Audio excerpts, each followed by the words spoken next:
Meninos e meninas da ERT, acho que, com certeza, creio que estejam todos bem, graças a Deus. Ainda mais que com chuva, né? É a chuva que cria, é a chuva que...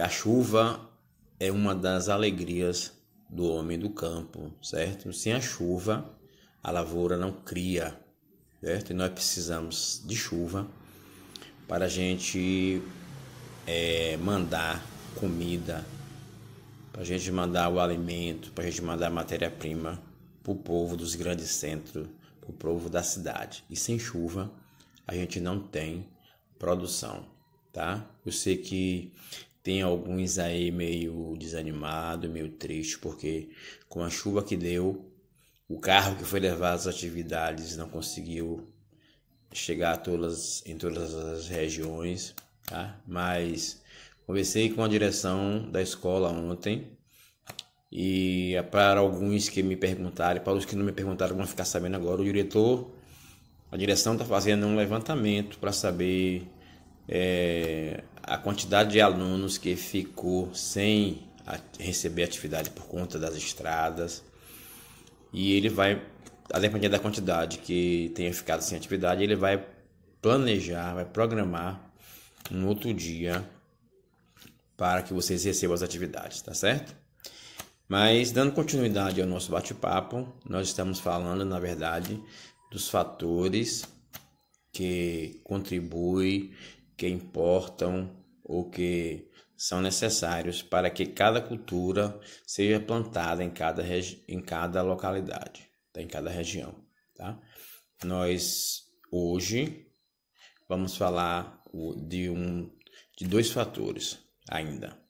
Vamos falar do fator topografia, né? O que é que quer dizer isso? Topografia do solo. Isso quer dizer se o solo é um solo baixo, se um solo é um solo ondulado, se é um solo alto, tá? Então, tem culturas que elas podem se desenvolver em terrenos altos, tá?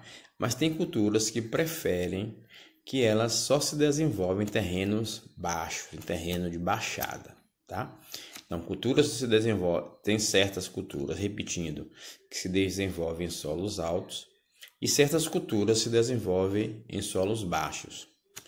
Se bem que, em se tratando de solo, de topografia, esse fator não é um fator limitante para que a gente cultive, para que a gente plante.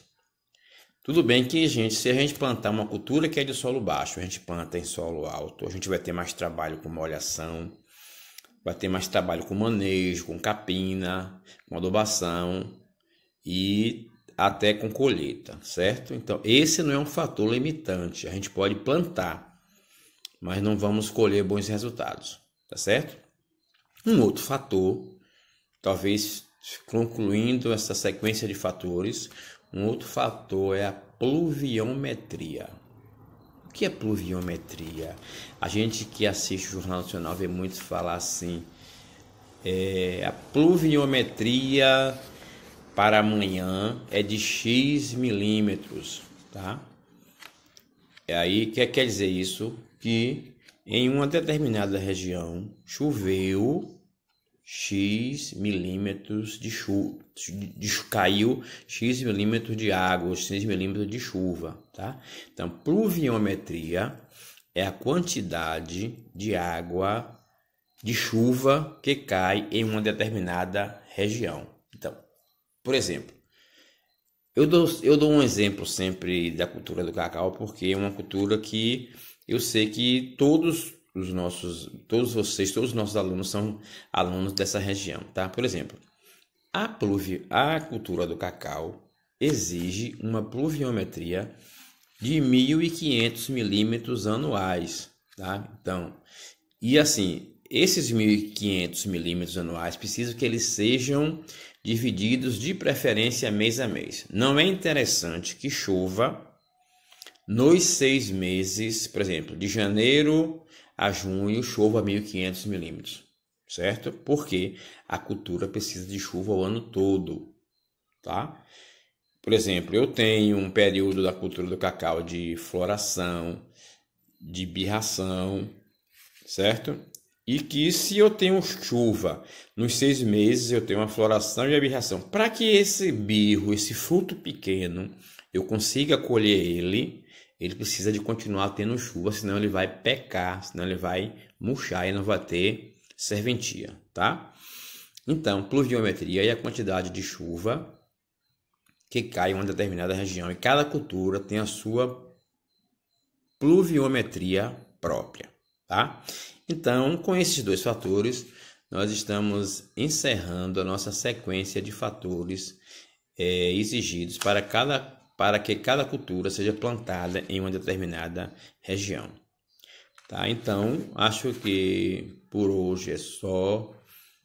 Fique com Deus, boa sorte e até a próxima, se Deus assim nos permitir, ok? Boa sorte.